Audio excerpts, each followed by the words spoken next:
You think some of the fans live vicariously through you? That's the nature of professional sport, in the Americas.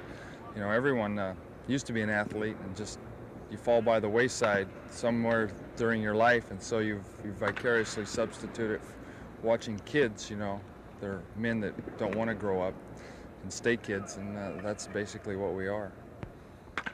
You're in the last year of your contract with the Expos. I understand you want to stay here, but you can't decide on what your services are worth. Well, yeah, it's tough. I got 10 years of service in. I got a lot of years. I got a good winning percentage.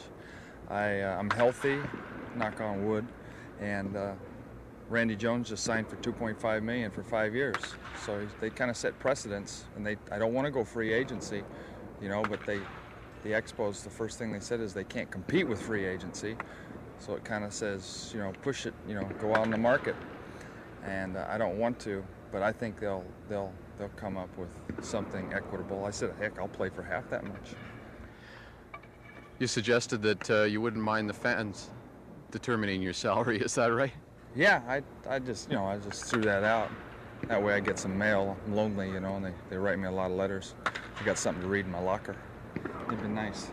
If I had the money, I'd play Bill League, top place in the National League. I think he's worth all the money he can get, and I hope he stays in Montreal. Why do you think baseball players should make more money than doctors, presidents, prime ministers? We work harder. You think so? Oh, I know so. Prime Minister, he just sits back and deregulates oil and stuff like that.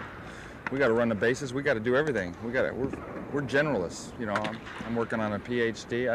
I get paid for everything else I do, besides just playing baseball. Walking down the street, signing autographs and shaking hands and giving directions to little old ladies. I do a lot.